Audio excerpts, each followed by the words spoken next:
সবাইকে আসসালামু আলাইকুম। আশা করি ভালো আছো সবাই। যারা এইচএসসির স্টুডেন্ট তাদের অনেকেরই মাথার ভিতরে প্রথম থেকেই ঘুরে যে অ্যাকচুয়ালি আমরা মেডিকেলে কিভাবে টিকার জন্য প্রথম থেকে ভালোভাবে পড়বো, এই ব্যাপার নিয়ে একটু টেনশন। তো আজকে তোমাদেরকে আমি রসায়ন তোমরা কিভাবে প্রথম থেকে কোন স্ট্র্যাটেজি ফলো করে পড়বা সেটা নিয়ে কথা বলবো।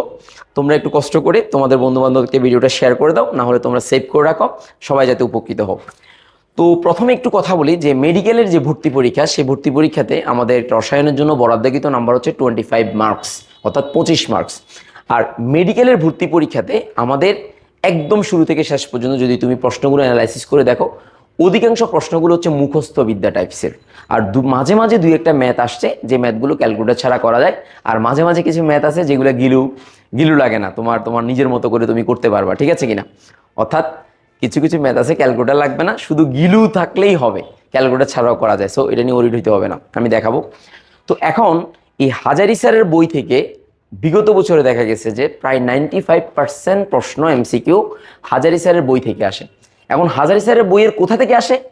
অনুশীলনীর যে এমসিকিউগুলো আছে ওখান থেকে প্রায় 20 থেকে অ্যাপ্রক্সিমেটলি 20 থেকে 22টা প্রশ্ন কমন পড়ে যায়। অর্থাৎ হাজারি স্যারের যে বইটা আছে, হাজারি স্যারের বইয়ের যে অনুশীলনী যে প্রশ্নগুলো আছে, যে অনুশীলনী প্রশ্ন থেকে প্রায় অ্যাপ্রক্সিমেটলি 20 থেকে 22টা প্রশ্ন হুবহু কমন আসে, একদম অপশন সহ কমন আসে। বিগত বছরের প্রশ্ন দেখলেই বোঝা যাবে।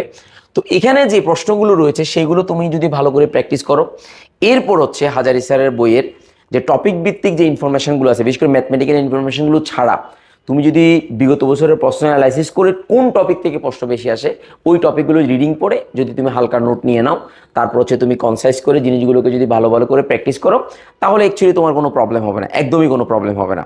তো এখান থেকে আমরা দেখতে পেলাম যে তোমরা যদি হাজারি স্যারের বইয়ের অনুশীলনীটা ভালো করে প্র্যাকটিস করো, তাহলে একদম অন্য কিছু না পড়েও তুমি একদম মিনিমাম 17 থেকে তুমি 21টা প্রশ্ন ইজিলি তুমি আনসার করতে পারবা, টেনশন ছাড়া। আর 4টা কোয়েশ্চেন তুমি এমনিই পারবা, অটোমেটিক্যালি তোমার হয়তো হয়ে যাবে। বাট 2-1টা কোয়েশ্চেন মিসিং হতে পারে। বাট তুমি যদি 25-এ 25 পেতে চাও, তাহলে তোমাকে একটু পরিশ্রম করতে হবে। সেক্ষেত্রে তোমাকে বইয়ের যে যে অংশগুলো থেকে প্রশ্ন আসে টপিকগুলো বাছাই করে ওই টপিকের ডিটেলসটা তুমি পড়বা। পড়ে বিশেষ করে যে মুখস্থ বিদ্যা টাইপসের কতগুলো মান আছে, ওই মানগুলো তুমি বারবার প্র্যাকটিস করলে তোমার মনে থাকবে, শুরু থেকে মনে থাকবে। আমরা যদি বিগত বছরের মেডিকেলের প্রশ্ন দেখি, আমি একটু দেখাচ্ছি যে আমার এখানে মেডিকেল কোয়েশ্চেন ব্যাংকের প্রত্যেকটা অধ্যায়ভিত্তিক আলাদা করে দেওয়া আছে। আমি গুণগত রসায়নে যাই, তারপর জৈব রসায়নে যাই, যে মেডিকেল প্রশ্নগুলোতে কি কি আসে আমি যদি একটু যাই, তাহলে তোমাদেরকে আমি এখানে দেখাতে পারবো। দেখো এই যে আমি কিছুক্ষণ আগে তোমাকে বললাম যে মাঝে মাঝে কিছু অঙ্ক আছে বা কিছু ম্যাথ আছে যে ক্যালকুলেটর লাগে না, শুধু গিলু লাগে। এই ধরনের কতগুলো ম্যাথ মেডিকেলে এসে থাকে। সেই ম্যাথগুলো যদি আমি একটু তোমাকে দেখাই, তুমি বলবো যে হ্যাঁ তো স্যার এটা আসলেই তো এরকম। তো তুমি দেখো এই কোশ্চেনটার দিকে তাকাও, এই কোশ্চেনে যদি তুমি দেখো যে ক্যালকুলেটর ছাড়া অ্যাকচুয়ালি করা যাবে না, ক্যালকুলেটর ছাড়া তুমি করতে পারবে না। তোমার মাথার ভিতরে প্রথমে এটাই আসবে, কিন্তু অ্যাকচুয়ালি তোমার যদি গিলু থাকে তাহলে এই কোশ্চেনটা তুমি সহজে সলভ করতে পারবা। যেমন দেখো যে এখানে বলছে ফ্রিকোয়েন্সি কত, তোমার তরঙ্গ দৈর্ঘ্যের মান দেওয়া আছে, ফ্রিকোয়েন্সি চাইছে। তো আমরা জানি সবসময় ফ্রিকোয়েন্সির মানটা অনেক বেশি হয়, ইনভার্স আকারে কখনো হয় না, এটা জাস্ট লজিক্যাল কথা। তুমি দেখো সবগুলোতে ইনভার্স যে 10⁻14 আছে, শুধু একটা মতে 10⁻14 আছে। তো তাহলে এটাই হবে তোমার আনসার।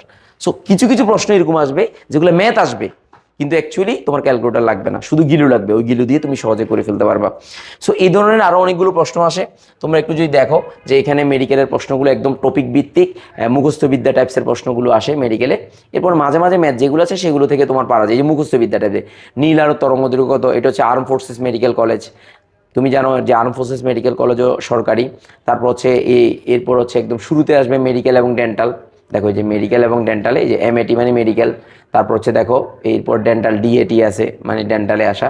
তো এই প্রশ্নগুলো অধিকাংশ প্রশ্নগুলি হচ্ছে মুখস্থ বিদ্যা টাইপ, কয়েকটা বেসিক আছে, ওই বেসিকগুলো তুমি যদি প্রশ্ন বিগত 10 বছরের প্রশ্নটা নাও, এগুলো প্যাটার্নগুলো দেখো, দেখে ওই প্যাটার্ন অনুসারে যে যে টপিকগুলো বেশি আসছে সেগুলো বিভিন্ন বই থেকে, বিশেষ করে হাজারি স্যারের বই থেকে 1 নম্বরে রাখবা মেডিকেলের জন্য।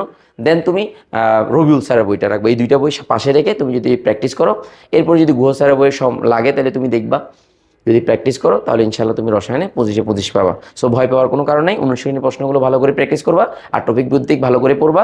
তারপর যেই টপিকে প্রশ্ন বেশি আসছে এই টপিকটা পুরোটাই যে কোনো বই থেকে ভালো করে পড়ে নিবা। আর মাঝে মাঝে কিছু ইনফরমেশন এক এক বইতে এক এক রকম থাকে, এই ক্ষেত্রে তুমি হাজারি স্যারকে ফলো করবা।